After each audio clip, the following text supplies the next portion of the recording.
de misterio. ¿Para qué habría este joven de incurrir en todas estas situaciones de desarmar un rifle, ponerlo en un maletín, volverlo a armar, dejarlo en una caja en el bosque, si luego él iba a confesarlo todo? Pues no tiene ninguna lógica. Pero si él en verdad le disparó a Charlie Kirk, tampoco es cierto que este joven de un momento a otro se radicalizó, como nos pretenden hacer creer, y como ya hemos visto que esto es una agenda, que nos quieren hacer creer que las personas de un momento a otro se han radicalizado y que de un momento a otro van a tomar un arma y van a cometer un terrible crimen. La realidad es que para que ese joven hubiera podido disparar desde esa distancia y poderle dar en el blanco a Charlie Kirk justo en el cuello, ese joven tendría que haber tenido una preparación militar bastante intensiva, sobre todo cuando lo vemos huyendo y lanzándose desde la azotea del edificio, que es como de 2 pisos, para caer en el suelo y salir corriendo como si nada. Pues es evidente que una persona del común no podría hacer ese lanzamiento de altura, porque eso necesita su técnica, y las personas que son entrenadas en ese tipo de caídas son los que tienen entrenamiento militar. Es evidente que tú no te vas a poder tirar de un 2.º piso, así como así vas a caer mal, y seguramente te vas a fracturar el tobillo en el mejor de los casos, o tal vez te fracturarás la pierna en 3 partes. Pero si eres entrenado en cómo caer, pues a lo mucho tendrás un pequeño esguince de tobillo, pero podrás seguir caminando normalmente. No vas a quedar ahí tirado, totalmente fracturado. Eso solo puede adquirirse a través del entrenamiento militar. No lo va a hacer un joven jugando videojuegos que de repente ha decidido encaramarse en la azotea de un edificio de 3 pisos y disparar desde ahí. Pues eso no lo va a hacer nunca una persona del común que no tiene ningún tipo de entrenamiento militar. Así que ese es un punto bastante curioso. Pero otro que también es extraño es que uno puede ver que Charlie Kirk estaba hablando precisamente del derecho que tienen en Estados Unidos las personas a tener armas, y que alguien le estaba preguntando exactamente de que debido a ese derecho había muchos crímenes en Estados Unidos, y qué coincidencia que justo en ese momento ese joven dispara su arma.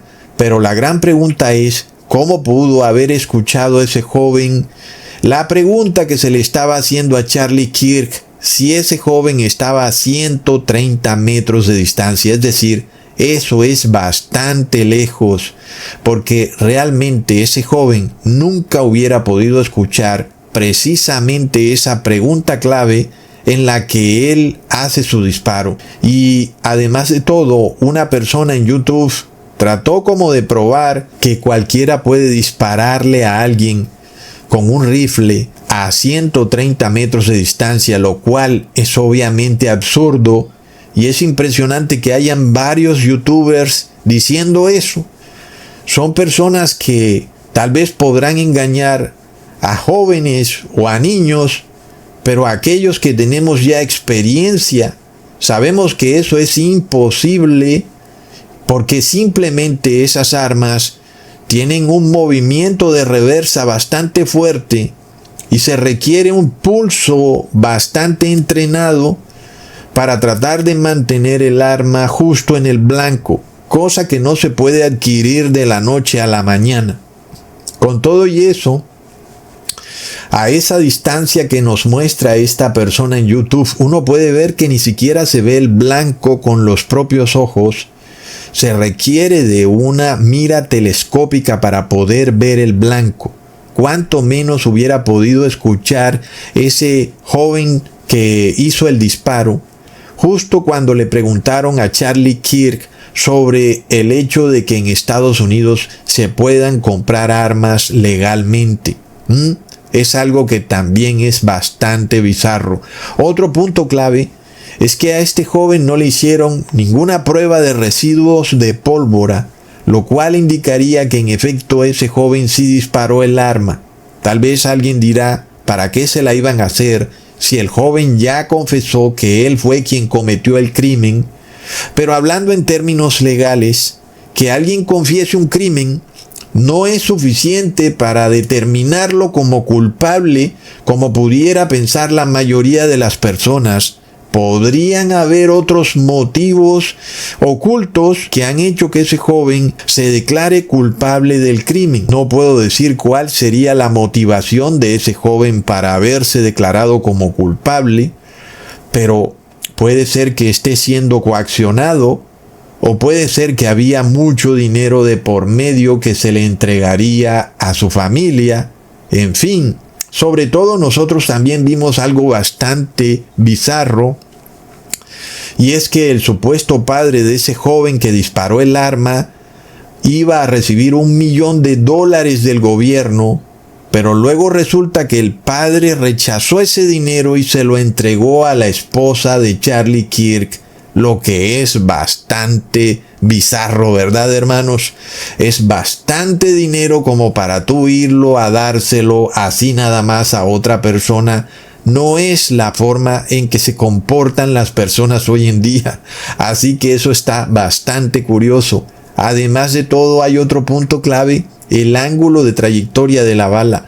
Porque el francotirador dispara y la bala va de izquierda a derecha. Es decir, entra por la parte izquierda del cuello, sigue en una trayectoria de izquierda a derecha en diagonal, y debió haber salido por la parte de atrás del cuello de Charlie Kirk. Y esa es la trayectoria en la que va la bala, tomando la izquierda de Charlie Kirk hacia su derecha, atravesando su cuello. Es la trayectoria que uno puede deducir por el orificio en el que podemos ver la bala en donde entra, y sobre todo por la manera en la que estaba ubicado el francotirador y la dirección en la que va la bala. En ese caso, la segunda ley de Newton nos dice que la aceleración de un cuerpo, que es el cambio en la velocidad de ese cuerpo, tiene la misma dirección que la fuerza neta que se le aplica a ese cuerpo. En ese caso, es como obvio: si tú empujas un carro de supermercado que está quieto, ese carro se va a mover en la misma dirección en la que tú aplicas la fuerza. Si lo mueves hacia adelante, se va a mover hacia adelante. Es como obvio. Es imposible que tú empujes a alguien y esa persona se mueva en la dirección opuesta a la fuerza que tú haces para empujarlo.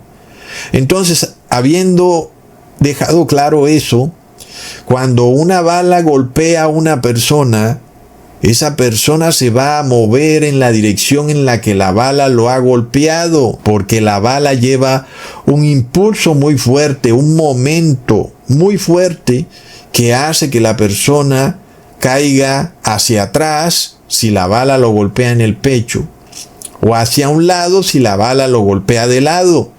En este caso, la bala tiene una trayectoria que va de la parte izquierda del cuello de Charlie Kirk hacia su parte trasera derecha de su cuello. Es decir, que la cabeza de Charlie Kirk debió moverse en la misma trayectoria de la bala, es decir, de izquierda a derecha. Sin embargo, es bastante curioso que Charlie Kirk movió su cabeza en el sentido opuesto en el que va la bala, es decir, de derecha a izquierda, lo cual no tiene ninguna lógica y contradice en lo absoluto la segunda ley de Newton. Y en este caso, Charlie Kirk ha debido derrumbarse hacia atrás, o su cabeza ha debido quedar hacia atrás, y tal vez no debió haberse caído de la silla, sino que su cabeza debió haber quedado colgando hacia atrás en la silla y él en la silla, porque la bala viene llevando este impulso de izquierda a derecha y hacia atrás. Pero Charlie Kirk se mueve de derecha a izquierda y hacia adelante. Es algo que no coincide en lo absoluto y que además es prueba irrefutable de que esa bala no vino desde donde nos dicen que vino. Lo que sea que vemos en la herida de Charlie Kirk no pudo haber sido causado por ese francotirador en esa posición y por esa bala que viene de izquierda a derecha, porque de ser así, Charlie Kirk ha debido caer en la misma dirección de ese proyectil, es decir, su cabeza ha debido estremecerse de izquierda a derecha, tomando de referencia su izquierda, la izquierda de Charlie Kirk, pues su cabeza ha debido moverse de su izquierda a su derecha.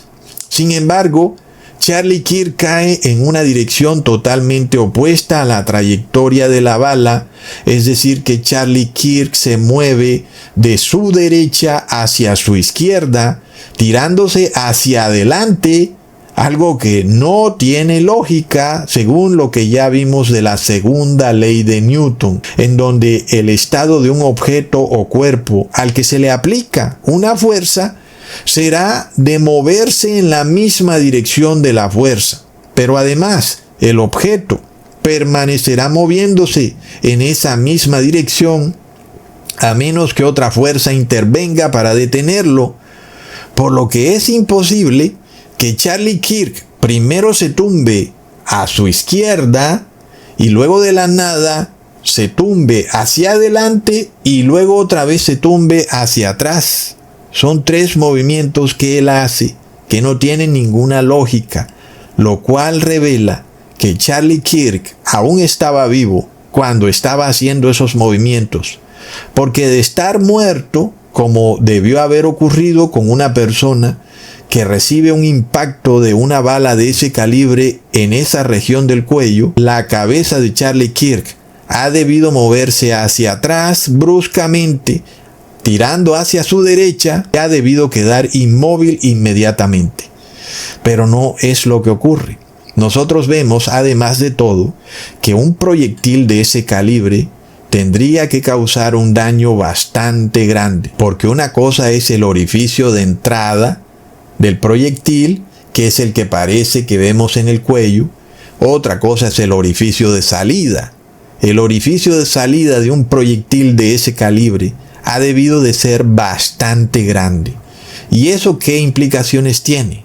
Que la parte de atrás, que además tiene fondo blanco, hubiera quedado manchada totalmente de sangre, cosa que no ocurrió, es decir, que no hubo orificio de salida, lo cual no tiene ninguna lógica, porque el cuello es una región bastante blanda, y por supuesto que si una bala hubiera entrado en el cuello de Charlie Kirk, hubiera tenido que ocurrir un orificio de salida, y ese orificio de salida no puede ser del mismo tamaño del orificio de entrada, sino que hubiera sido mucho más grande que el orificio de entrada, y además hubiera traído tejido y sangre del cuello de Charlie Kirk y lo hubiera puesto en esa pared de fondo blanco, cosa que no ocurrió. Aquí nosotros vemos algo que es